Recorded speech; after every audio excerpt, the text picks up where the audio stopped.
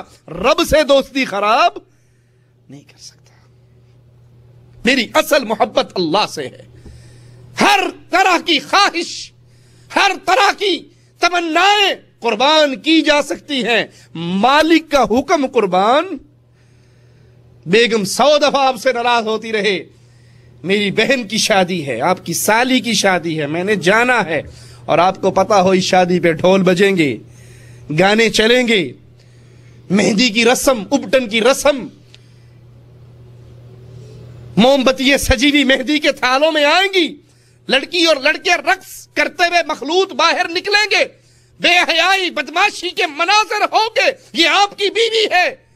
اس سے کہو کہ اس گندی محفل میں تجھے نہیں جانے دوں گا. میری شریعت مجھے اس سے منع کرتی ہے.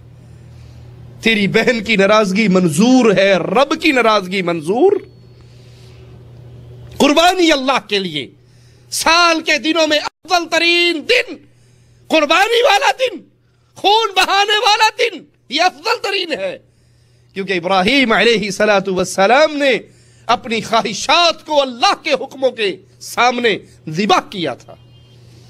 جو اس طرح قربانی کی عید کا انتظار کرتا ہے اسے مبارک ہو یہ قربانی.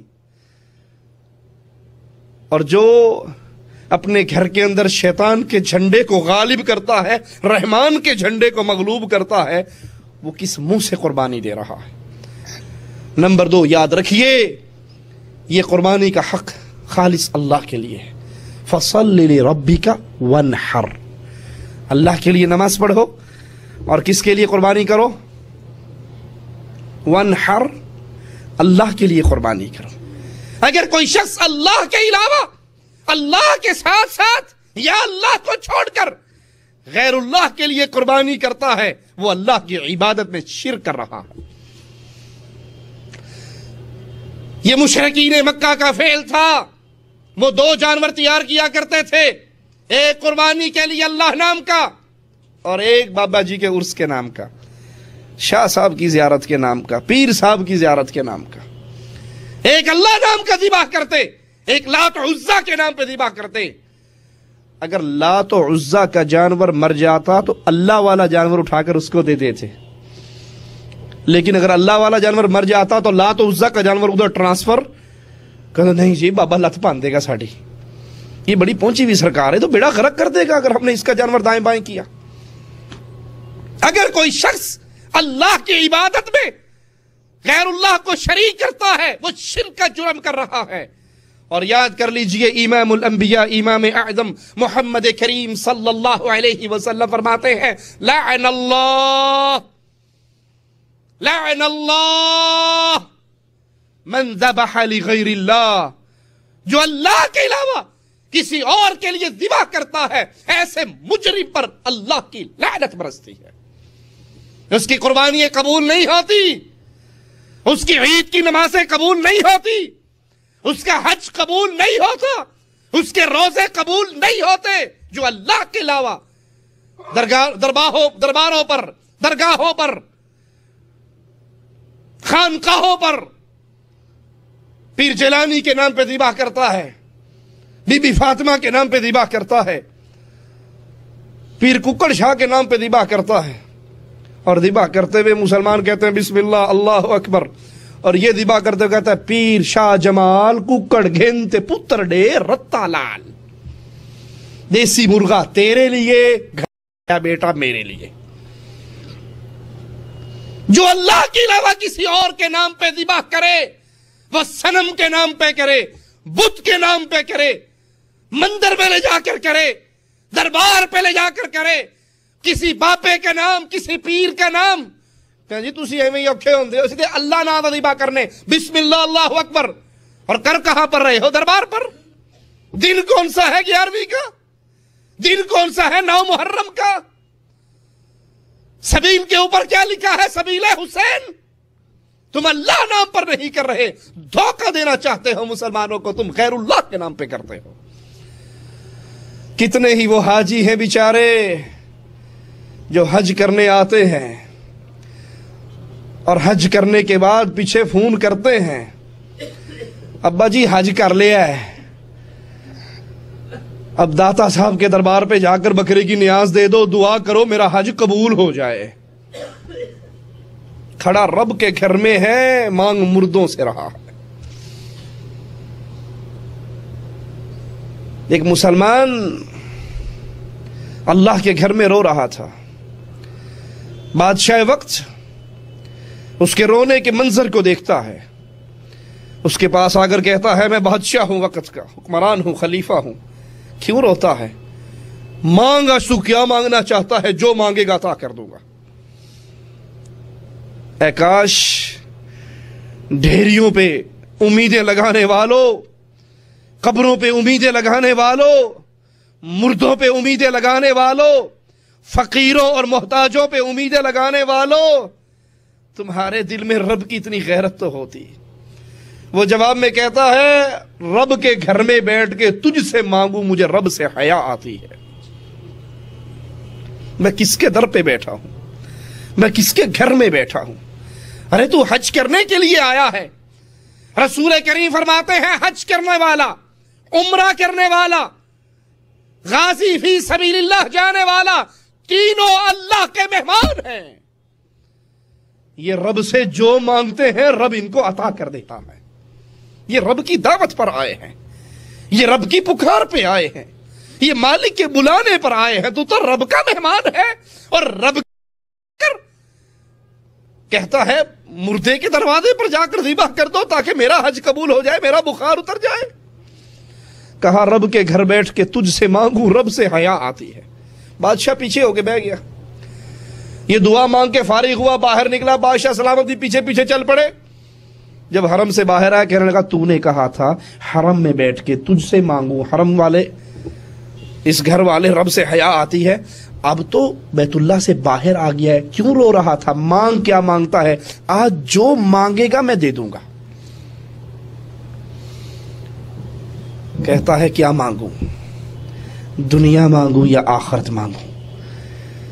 کہا آخرت کا جیسے تو بھوکا ہے ویسے میں بھی رب کا سوالی ہوں.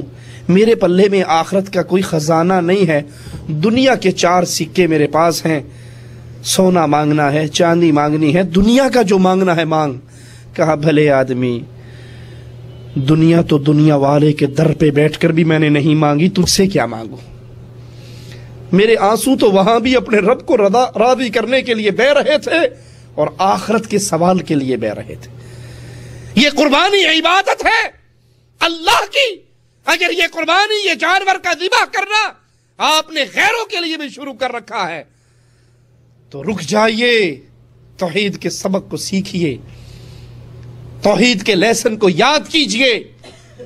جو اللہ کے علاوہ کسی اور کے لیے ذبح کرتا ہے اس پر اللہ کی لعنت برستی ہے، اللہ کی رحمت سے وہ دور ہو جاتا ہے. رسول کریم صلی اللہ علیہ وسلم کے فرمان کے مطابق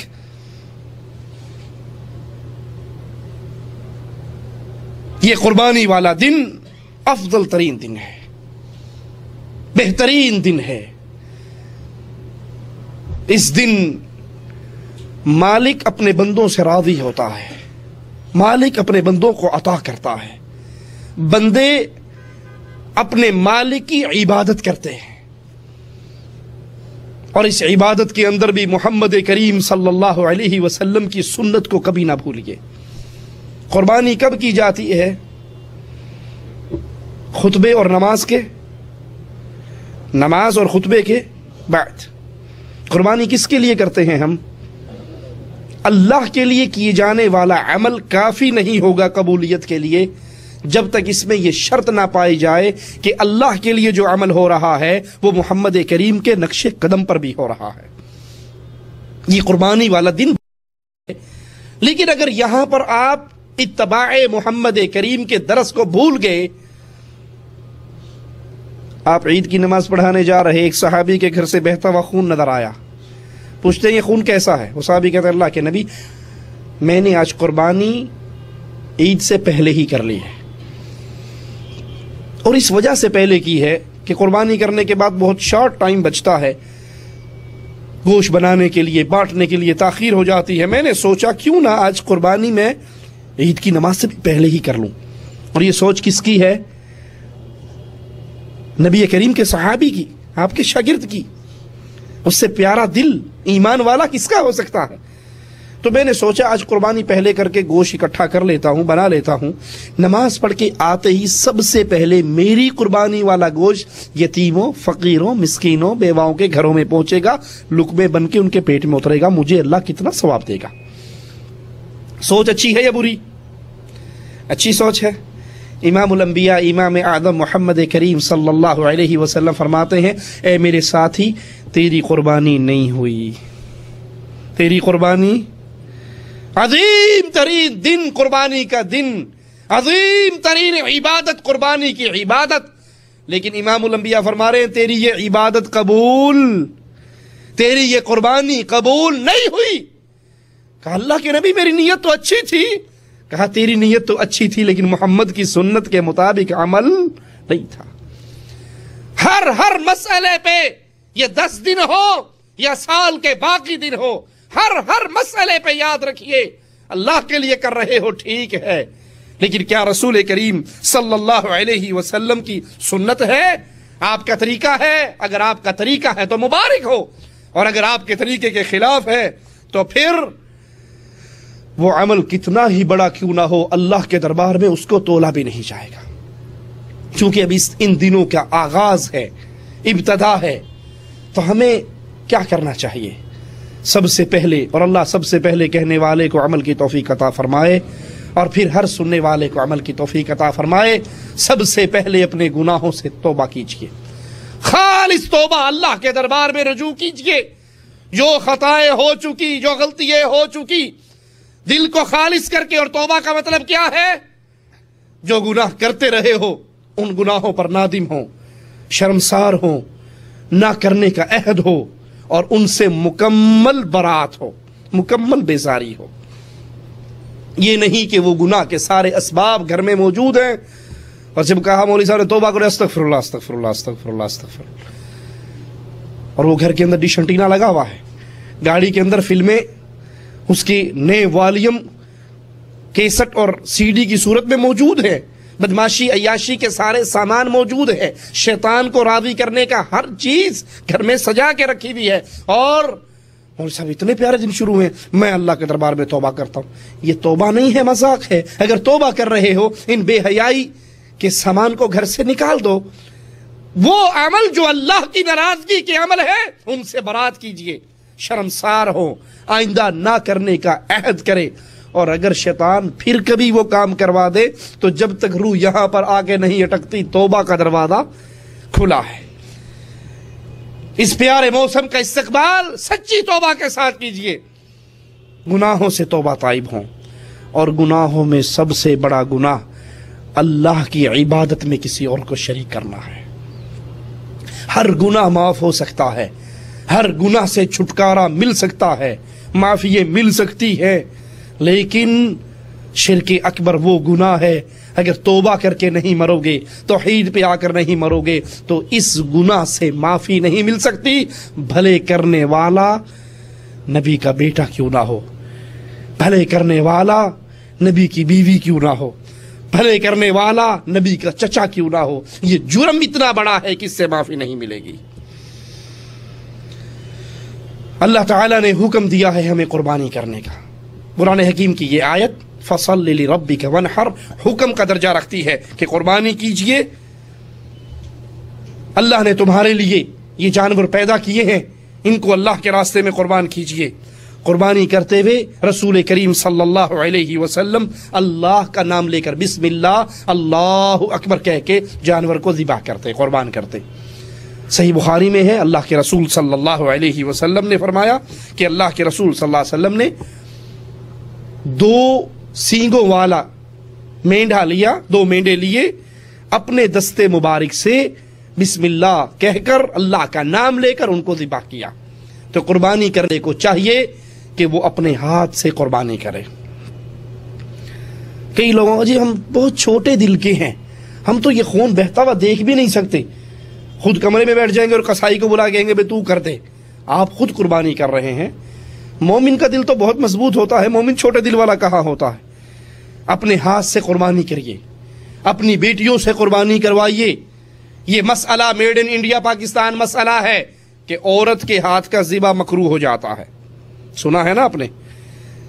کوئی کسی اہل حدیث کے گھر مرغی بھیج دے کہ ذبح کر دو اور بندہ گھر میں نہ ہو اور وہ مواحدہ عورت ذبح کر کے دے دے اور پڑوسیوں کو پتہ لگ جائے کہ یہ ذبح عورت نے کی ہے تو فوراً ہے جی تسی آپ پہ کھا لیا جی ہن ساڈے واسطے مکروہ ہو گئی.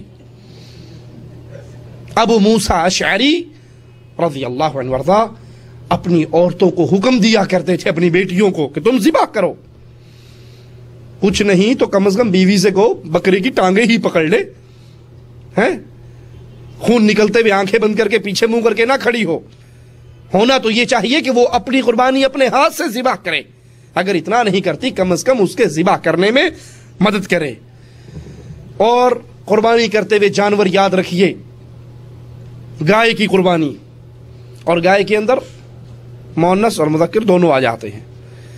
اسی طرح بکری، اس کی قربانی، بھیڑ دمبا، اس کی قربانی.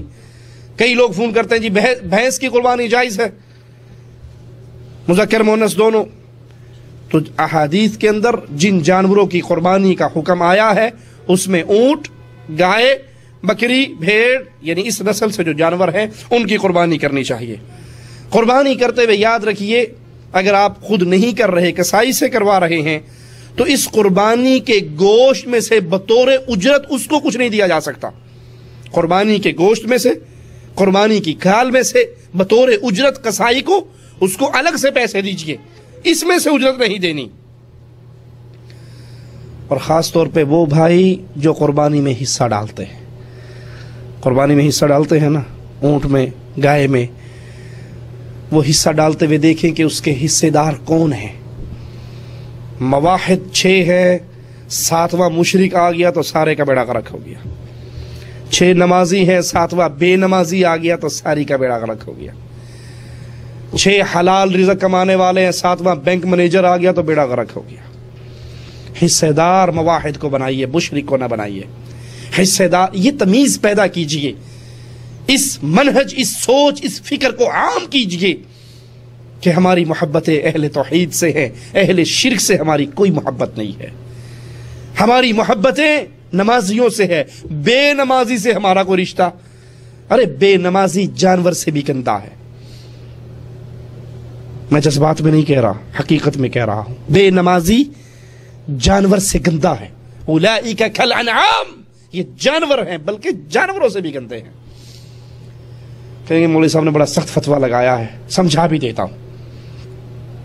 کسی نے اپنے گھر کے اندر سیکورٹی کے لیے جانور رکھے ہوئے ہیں، بھینس بکری، اس کی سیکورٹی کے لیے کتا پالا ہوا. یہ کتا بیٹھا ہو، آپ پاس سے گزریں اور یہ کتا بیٹھا ہے کتوں کی مجلس میں، ابو، امی، چچا، بھائی، ماموں، خالو، ساری برادری بیٹھی ہے، اس کی 8-10 کتوں میں مجلس لگی ہوئی ہے. آپ پاس سے گزرتے ہیں، آپ نے اس کا نام ٹومی رکھا ہوا ہے. کہتے ہیں ٹومی یہ باقی کتوں سے چھٹی لے گا، اجازت لے گا ان سے کہ جی معلش مجھے گفتگو یہیں پہ روکیے، میں واپس آتا ہوں. یہ ان کی طرف دیکھے گا بھی نہیں. یہ وفادار کتا ان کی طرف دیکھے گا بھی نہیں اور بھاگے گا اور جا کر اس کے قدموں میں گر جائے گا، اس کی جوتیاں چاٹے گا، اپنی دم زمین پہ مالے گا، لوٹ پوٹ ہوگا، اس کو راضی کرنے کی کوشش کرے گا. معاملہ ختم ہو گیا. یہ کتا واپس اپنی پھر مجلس میں گیا. اگر وہ کتے اس سے پوچھے کہ ہم تیرے بھائی تھے، ہم تیری برادری کے تھے، ہم تیری نسل کے تھے، ہم تیرے قریبی تھے، دوست تھے، وہ 2 ٹانگوں والا پاس سے گزرا، اس نے ٹومی کہا تو سب کو چھوڑ کے بھاگ گیا، تو نے پوچھا بھی نہیں ہم سے، صلح بھی نہیں ماری کہ میں جاؤں یا نہ جاؤں. تو یہ کتا زبان حال سے کیا کہے گا؟ کہے گا مانتا ہوں تم میرے بھائی تھے، تم میری برادری تھی، تم میری نسل تھی، تم میرے دوست تھے، سب کچھ تھے. جس نے بلایا وہ میرا مالک تھا، جس نے بلایا وہ میرا، کہے گا یا نہیں کہے گا؟ اور جب مالک بلائے پھر دوستوں سے چھٹی لی جاتی. اب تو مالک نے بلایا ہے، باقی سب تعلق ختم. یہ بے نماز کرکٹ کا میچ دیکھ رہا ہے، یہ بے نماز لوڈو کھیل رہا ہے، یہ بے نماز ڈائجسٹ پڑھ رہا ہے، عمران سیریز پڑھ رہا ہے، اردو نیوز پڑھ رہا ہے، ٹیلی ویژن پہ خبریں دیکھ رہا ہے، ڈش اینٹینا کی گندی محفل میں بیٹھا ہے، یا دوستوں سے گپ شپ چل رہی ہے اور مالک کی طرف سے آوازیں بلند ہو رہے ہیں، حی علی الصلاۃ، حی علی الفلاح، اور یہ اپنی مجلس میں جمع رہتا ہے. بتائیے وہ جانور اس سے بہتر ہے یا نہیں ہے؟ بے نماز کا حصہ اپنی قربانی میں ڈال کر ساری قربانی کا بیڑا غرق نہ کیجیے. مواحد کو شامل کیجیے، نمازی کو شامل کیجیے، سود خور کو شامل نہ کریں، حلال رزق کھانے والے کو شامل کریں. اور قربانی کا وقت یاد رکھیں کہ عید کی نماز کے بعد، خطبے کے بعد پھر قربانی کا وقت ہے. اس سے پہلے قربانی نہیں کی جا سکتی. قربانی کا گوشت کھایا بھی جا سکتا ہے، رکھا بھی جا سکتا ہے، تقسیم بھی کیا جا سکتا ہے. سلف صالحین سے جو اقوال ملتے ہیں اس میں بہتر یہی ہے کہ کچھ حصہ فقیروں کے لیے بھی تقسیم کیا جائے، کچھ حصہ رکھا بھی جائے، کھایا بھی جائے. رسول کریم صلی اللہ علیہ وسلم اپنی قربانی کے گوشت کو کھایا کرتے تھے. جس نے قربانی کرنی ہو وہ چاند نظر آنے کے بعد سے لے کر قربانی تک، عید کے دن تک، عید کی نماز کے بعد تک، نہ اپنے ناخن کاٹے نہ اپنے بال کاٹے. کون؟ جس نے قربانی کرنی ہے. قربانی یہاں کون سی ڈسکس ہو رہی ہے؟ عید والی قربانی، حج والی قربانی نہیں. حج والی قربانی نہیں ہے، حاجیوں کا ذکر نہیں، یا قربانی کا ذکر ہے غیر حاج کا. جس نے قربانی کرنی ہے وہ ناخن نہ کاٹے، وہ بال نہ تراشے. اس پہ بھی ڈرامہ چلتا ہے. آپ نے اکثر داڑھی مون لوگوں کو دیکھا ہوگا جن بیچاروں کو ابھی تک توفیق نہیں ہوئی کہ اپنا چہرہ وہ محمدی بنائیں. ان کو محمد علیہ السلام کا چہرہ پسند نہیں آتا. یہود و نصارہ مجوس کا چہرہ نبی کے چہرے سے زیادہ اچھا لگتا ہے. اسی لیے تو ان جیسا بناتے ہیں نا. اگر کسی مسلمان کو یہ دل سے یقین ہو, زبان سے ہزار لوگ کہتے ہیں, دل سے یہ یقین ہو کہ محمد علیہ الصلوۃ والسلام کا چہرہ کائنات میں تمام چہروں سے پیارا ہے, تو نبی کے دشمنوں جیسا چہرہ بنائے گا وہ؟ کیوں؟ جس سے محبت کی جاتی ہے ویسی شکل و صورت بنائی جاتی ہے. آپ دیکھتے ہو کسی دو دوستوں میں بہت زیادہ پیار ہو تو کسی بھی فنکشن پہ انہیں چیک کر لو, ان کا سوٹ ایک طرح کا ہوگا, جوتی ایک طرح کی ہوگی, پین ایک طرح. ان کی کوشش یہ ہوگی دیکھنے والا ہم دونوں کو سگے بھائی سمجھے, حالانکہ وہ سگے بھائی نہیں ہوتے, لیکن ان کی دوستی محبت اتنی اونچی پہنچی ہوئی ہوتی ہے کہ ہر بندہ دوسرے کی نقل کرنے کی کوشش کرتا ہے. اگر ہمیں واقعی یقین ہو کہ نبی کریم صلی اللہ علیہ وسلم کا چہرہ یہودیوں کے چہرے سے زیادہ پیارا تھا, مجوسیوں کے چہرے سے زیادہ پیارا تھا, ہندوؤں کے چہرے سے زیادہ پیارا تھا, کافروں کے چہرے سے زیادہ پیارا تھا, یہ دل سے یقین ہو تو کبھی اپنا چہرہ محمدی رنگ روپ سے ہٹا کر کافروں کے رنگ روپ پہ چلیں گے؟ کبھی نہیں چلیں گے, کیونکہ ہمیں یقین ہوگا کہ کائنات میں حسین چہرہ داڑھی والا ہوتا ہے. داڑھی والا چہرہ خوبصورت, کیونکہ سب سے حسین چہرہ محمد کریم کا تھا اور وہ داڑھی کے ساتھ حسین تھا. چاند نظر آ گیا, جو سارے سال داڑھی شیو کرتے ہیں آپ ان کو بھی دیکھو گے, ان کی بھی دھنیا اگا ہوا ہوگا, تھوڑی تھوڑی ان کی بھی نکل رہی ہے. ان سے پوچھو یہ کیا ہے؟ اجی مولوی صاحب کمال کرتے ہیں, آپ ہم سے پوچھ رہے ہیں یہ کیا ہے؟ ارے حدیث میں آیا ہے جس نے قربانی کرنی ہو وہ چاند نظر آنے کے بعد بال نہ کاٹے, ناخن نہ تراشے. ٹھیک ہے, ماشاءاللہ آپ کو حدیث سے بڑی محبت ہے. اب قربانی والا دن آ گیا, قربانی ہو گئی, گوشت کھانے سے پہلے, کلیجی کھانے سے پہلے نائی کو بلایا جاتا ہے یا اس کے پاس جایا جاتا ہے اور وہ دوبارہ حساب کتاب برابر کر دیتا ہے. ہم نے مان لیا حدیث میں ہے کہ جس نے قربانی کرنی ہے وہ بال نہ تراشے. آپ نے حدیث پہ عمل کر کے ان 10 دنوں میں داڑھی شیو نہیں کی. اللہ کا واسطہ دے کر پوچھتا ہوں, ایک حدیث ہمیں بھی دکھا دیجئے جس میں اللہ کے نبی صلی اللہ علیہ وسلم نے فرمایا ہو قربانی کرنے کے بعد داڑھی شیو کر دو. کوئی ایک حدیث ہمیں بھی دکھا دیجئے. نہیں, یہاں سنت رسول صلی اللہ علیہ وسلم سے محبت والا معاملہ نہیں ہے. یہاں یہ ہے کہ 10 دن لوگ بھی شیو نہیں کرتے, میں بھی 10 دن شیو نہیں کرتا. یہاں لوگوں کے پیچھے, معاشرے کے پیچھے, عادت اور رسم اور رواج کے پیچھے چلا جاتا ہے. اگر ان 10 دن شیو کرنے والے نے شیو کرنی اس لیے چھوڑی ہے کہ سنت محمد رسول اللہ ہے, تو نبی کا حکم تو یہ ہے وفر اللحا وفروا ای کثروا, اپنی داڑھیوں کو بڑھاؤ, ان کو زیادہ کرو. 10 دن کے لیے داڑھی شیو کرنا جو چھوڑ رہا ہے وہ سنت رسول پہ عمل نہیں کر رہا, وہ جو لوگ کر رہے ہیں وہ کر رہا ہے. خیر, جس نے قربانی کرنی ہو وہ چاند نظر آنے کے بعد سے لے کر قربانی تک اپنے ناخن نہ کاٹے, اپنے بال نہ کاٹے, نماز کے بعد, قربانی کے بعد یہ عمل کرے. اور اگر کوئی کاٹ لیتا ہے بھول کر تو اس پہ کوئی کفارہ نہیں ہے, استغفار کرے, اللہ اس کے گناہ کو معاف فرمائے گا. اسی طرح عید کے لیے جب چاہے تو عید کی نماز رسول کریم صلی اللہ علیہ وسلم نے فرمایا اپنی عورتوں کو بھی نکالو. اتنی شدت سے فرمایا کہ جس کے پاس, ایک عورت کے پاس چادر نہیں ہے وہ اپنی پڑوسن کی چادر ادھاری لے کر اس میں جائے. جس کے پاس چادر نہیں ہے وہ, اور چادر سے مراد یہاں برخے والی چادر ہے, پردے والی چادر ہے. اور اللہ رحم فرمائے اس مسلمان قوم پر, اندر 300 روپے کا کاٹن کا سوٹ پہنا ہوا ہے اور جو برخہ پہنا ہوا ہے وہ 700 روپے کا ہے. کاٹن کا سوٹ بالکل سادہ ہے, اور جو برخہ کر کے یہ کاٹن کا سوٹ چھپانا تھا اس کے یہاں بھی کڑھائی ہے, اس کے یہاں بھی شیشے ہیں, اس کے پیچھے بھی موتی جھلمل جھلمل کرتے جا رہے ہیں. یہ وہ چادر ہے جس سے اس نے پردہ کرنا تھا. اگر اس چادر کو اتار دے تو ہو سکتا ہے کسی کی نظر نہ پڑے, لیکن یہ چادر, یہ برخہ, یہ فیشن کا لباس پہن کر نہ چاہتے ہوئے بھی انسان کی نظر پڑتی ہے کہ یہ کون جا رہا ہے.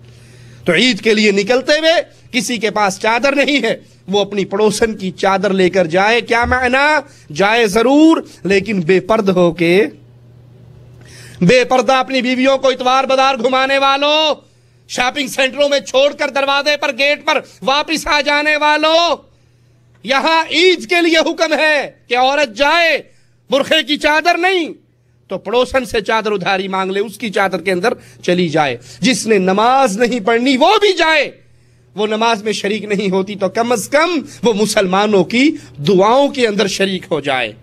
اور اس وقت جاتے ہوئے دیکھا ہوگا اکثر مسلمان عورتیں فل تیار ہو کے، عید کا دن ہے، فل تیار ہو کے میک اپ کر کے، چوڑیاں پہن کے، خوشبوئیں لگا کے، جھنکارے پہن کے پھر وہ عید کی نماز پڑھنے جا رہی ہیں۔